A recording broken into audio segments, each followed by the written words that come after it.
Welcome to NAMM Show 2014 in Anaheim. I'm Marcel James, Director of Sales at Antelope Audio.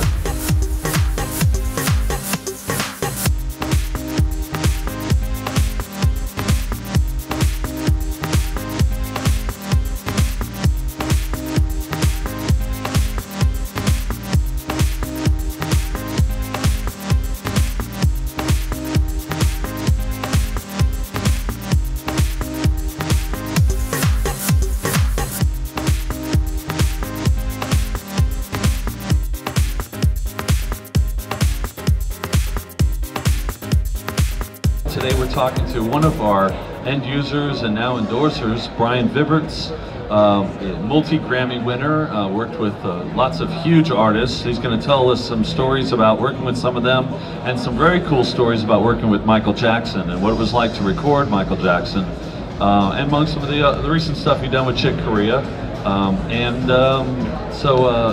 Brian recently just trying to set this up. The way we got connected is you redid your whole studio. You were looking at converters, and we brought over the Orion, and you chose the Orion for your new studio, and you used it on Chick Corea. So kind of set that part of it up, and then we'll go back and talk about some of your history and some of the stuff you've done over the years. So yeah, why did you choose the Orion, and how is it helping you in your workflow now?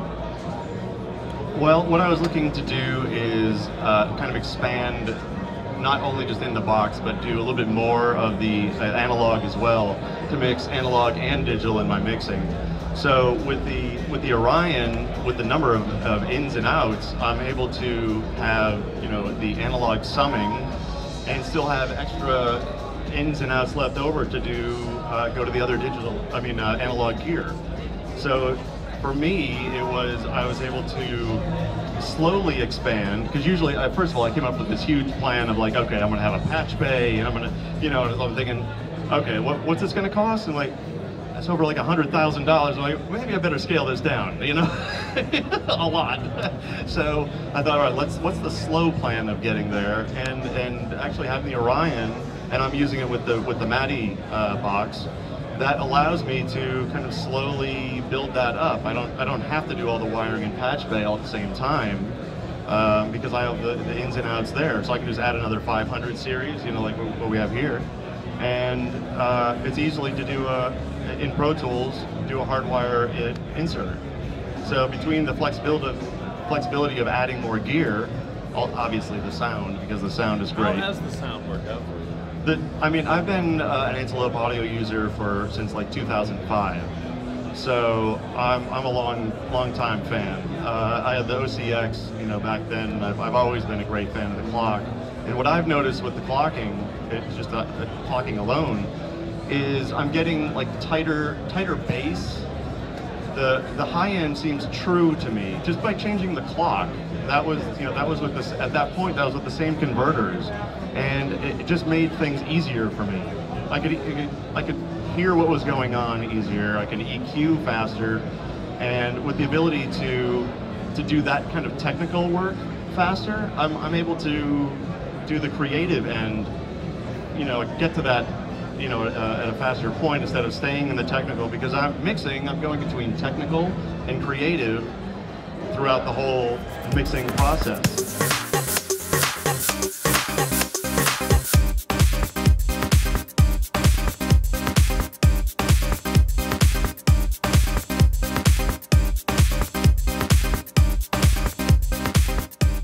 You also use the 10M now with the Orion. How is that sounding for you, and how has it worked out on some of your recent projects? I think that's the winning combination right there. The 10M with the Orion, for me, I just don't think it gets any better. And then I have the Zodiac to listen through, and I mean, all of that together it's like a very, it's a clean signal, and working with Chick Corea, which I just finished a 2 CD solo piano album, mixing that for him.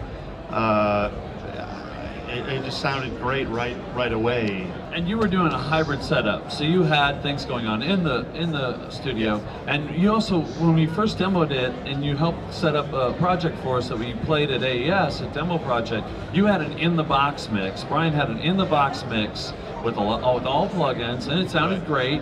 And then we said, well, let's just turn off a bunch of the plugins. Replace them with hardware insert plugins, which we have a lot of them here that we used. And then we'll use the Rupert Neve summing to break out some of these things into stems and then sum it.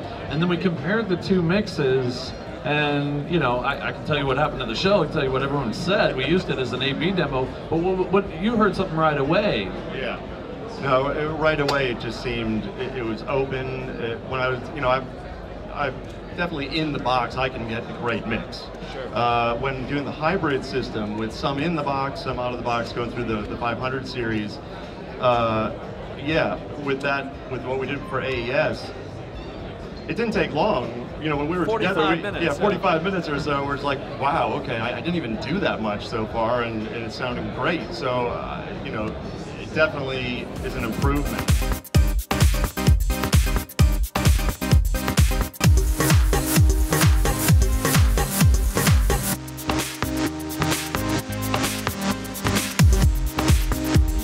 Up with some of the, with almost all of the big legendary engineers of the era when you were coming up, Al Schmidt, Bruce Swedin, Mick Kozlowski, I think there was another one, Kevin Killen, Frank Filippetti.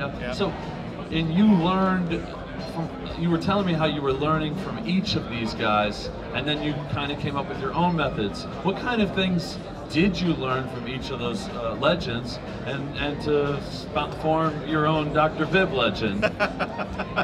Yes, I'm also known as Dr. Vibb. I was very fortunate to have gone through like all the major big studios, starting in New York with Right Track and the Hit Factory, Sony Music Studios, a staff engineer there, here in LA at Ocean Way. So along all that time, I was working with, like you say, legendary people. So like Phil Ramone, kind of seeing how he approaches production, and then I would I kind of get pieces of that when I produce. And Bruce Swedin was definitely like #1 person I've kind of learned from. So just seeing how he does stereo. Recording, when he uses certain stereo techniques, it's not always the same. It's just per song what he wants to get out of the song. So it's not always using the same technique, which is one thing that some people might think, oh, I'll just put up a stereo pair because I know it works. It's good to experiment and try all different things along the way. But a person like Al Schmidt, I learned from him is like miking technique. He gets the sound with the mics, from the instrument, what's going on in the room. So when it comes to mixing, there's not really that much to do. He's doing the mix, choosing the microphones and all that. So those kind of people that I've learned from, I've kind of taken all of that and taken a piece of this, and then just kind of added my own thing and make my own method of madness.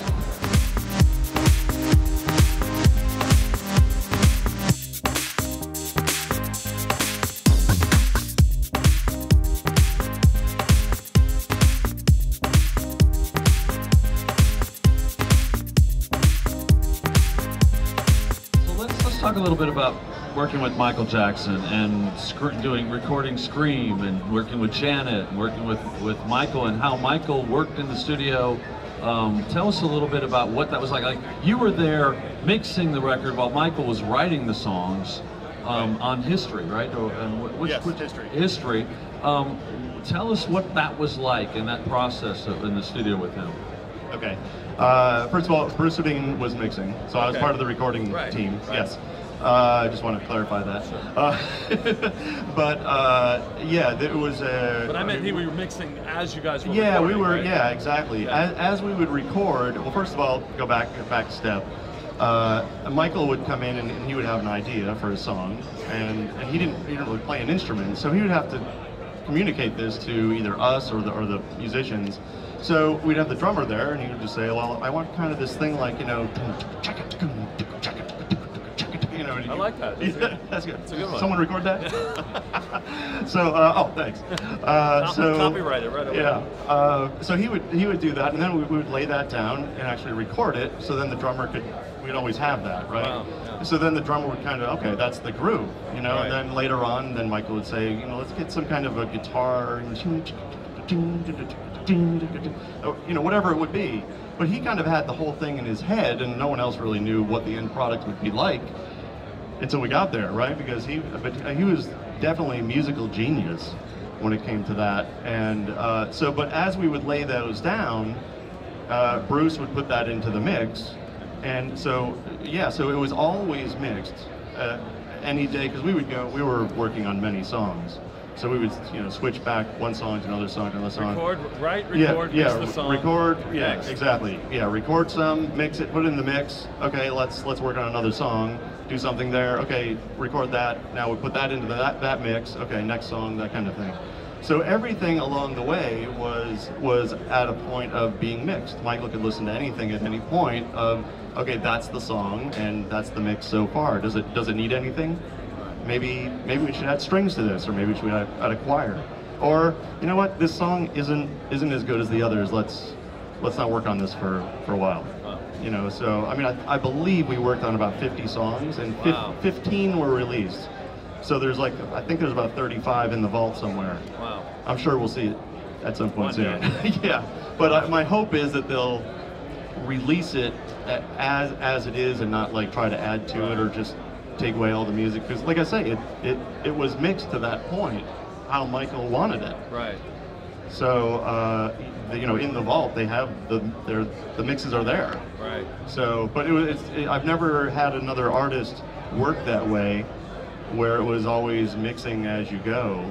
And we were talking earlier, sometimes doing production at home, we kind of do the same thing a little bit. If we're writing and we add something, we're kind of mixing as we go, because if it's in Pro Tools or Logic or whatever you're using, it just opens up and it's very quick. It's kind of like, oh, there's the mix of kind of where I had it. Right. It might not be the real mix, but you're kind of listening. Creating, mixing. Yeah, creating, mixing, exactly.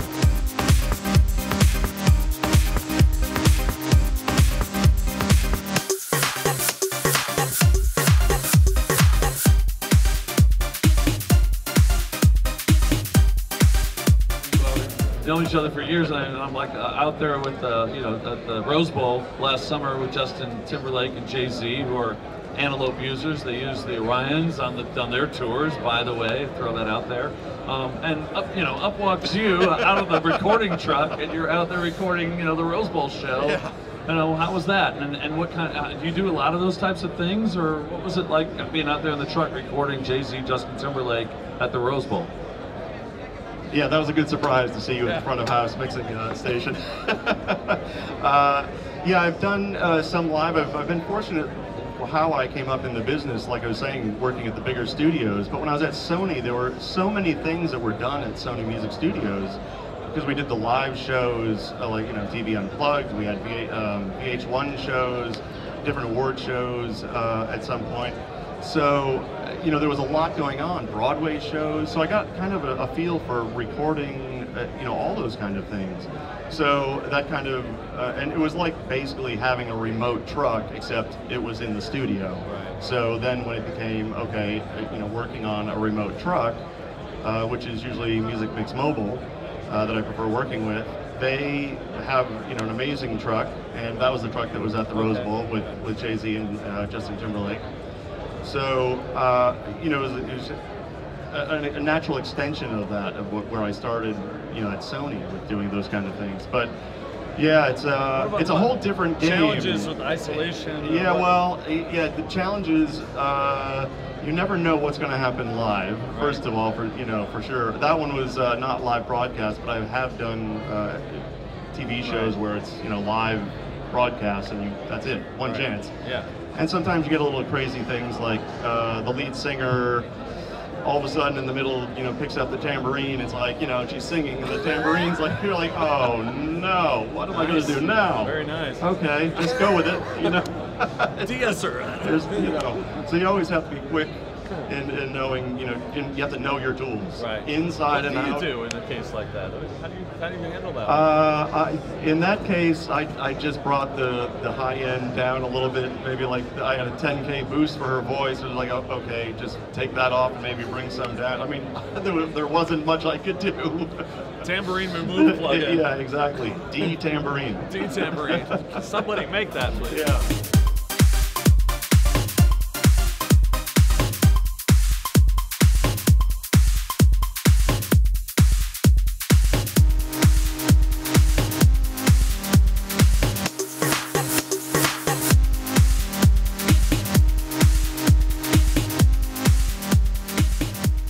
Chick Corea. This was, again, done with the Orions, but you've won how many Grammys with Chick, and what records did you do with him, and stuff people can look up and check out? Yes, 4 Grammys with him in some kind. He's like the common thread amongst all of them. First one was Chick Corea with Gary Burton with the new Crystal Silence. Then it was with 5-piece band with John McLaughlin and like an amazing band. And then there was a return to Forever, which is of course Chick Corea, Lenny White, Stanley Clarke. Also on that album was Shaka Khan and Jean-Luc Ponty with the electric violin, also acoustic violin on that recording as well. That was done in the studio. We were actually in Mad Hatter Studios.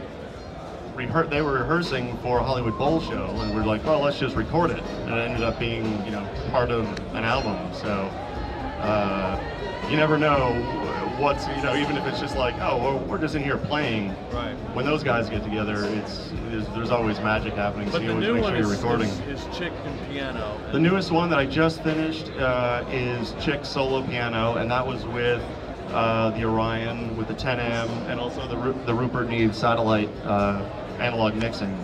So, and that combination for me worked very well. And you know, when they were checking out the mixes, they're just like, wow, it sounds great.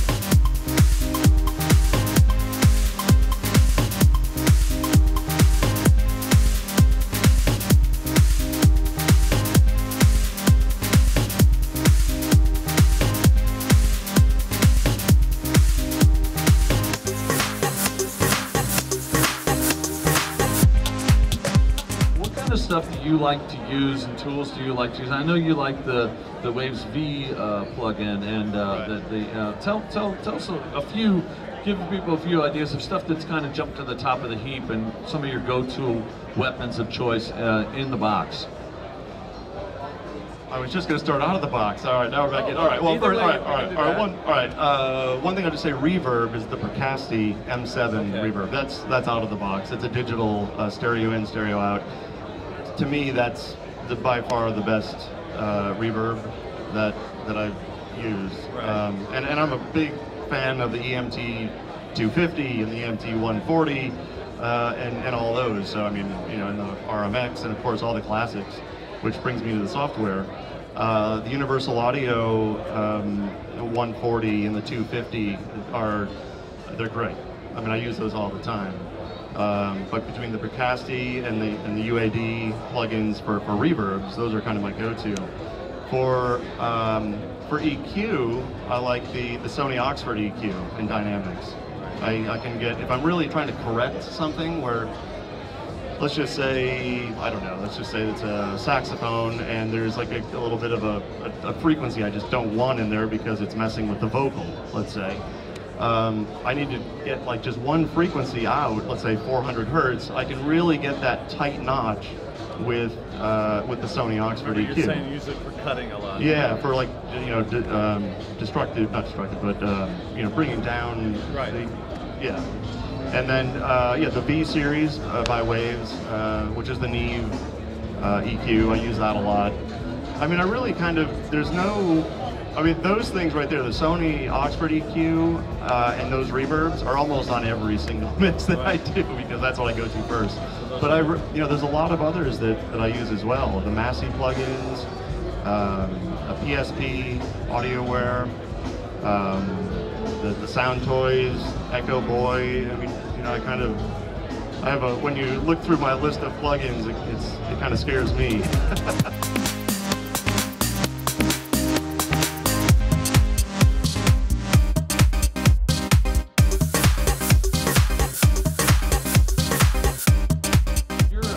Mastering engineer who's at 101 Mastering, a friend of ours, David. He also is an Antelope guy. He's a little less public guy. He's kind of more behind the scenes, but a wonderful, wonderful engineer, amazing studio. What do you look for in a mastering engineer, and what is it about David's mastering that is, has worked for you so well? I mean, I know that you sometimes have different projects go to different mastering engineers, right. But you use David mostly, right? Yeah. And he's a big Antelope guy and a huge Antelope fan, which we're real proud of. But what is it about his sound? What's so unique and in his mastering approach? Well, what he does, I used to attend the mastering sessions with him a long time ago, and now I just send him the tracks and he sends them back because it's a great relationship, and I totally trust his ears. It's one of those things where he knows good sound. It's just about his ears, and he's always, similar to me, I'm always trying to improve my chain of working. He's doing the same thing. So we're always trying to make it like better. Okay, it sounds really, really great.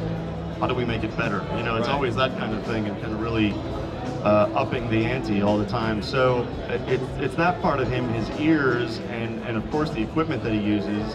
But he'll use different equipment, and I don't know what he's using. He'll send me 2 or 3 refs with just different numbers, and one may have been going through tubes, and then one might have been without the tubes, and this converter or that converter or whatever it is. And then I choose, and I'm just using my ears. I don't know what he's used, because that may, is it a Voltec? Is it not? I'd rather not know. I'd rather just listen. And sometimes it's difficult to figure out, like, okay, wait a minute, it's such a slight difference, but no, it's like the width. What I like is like the width of the mix. Of course it's loud, but it's not too crazy with the compression. If it gets too crazy, sometimes I tell them to back it off. Or change the attack time or something, where I want to hear that. I want that to come through. Maybe have a slower attack or something. But I mean, usually I don't have to tell him what to do. I usually just say general things, and then he does the technical because he knows what he's doing in that department. So, but yeah, wonderful mastering engineer, David Ives. Hey, we've covered the whole process. We covered the artist, we covered the recording, we covered, you worked the whole process, the mixing, the mastering. I'm so thrilled to have you, not only as an Antelope endorser, but as a friend. You're a great guy and a great engineer. Thank you for being here.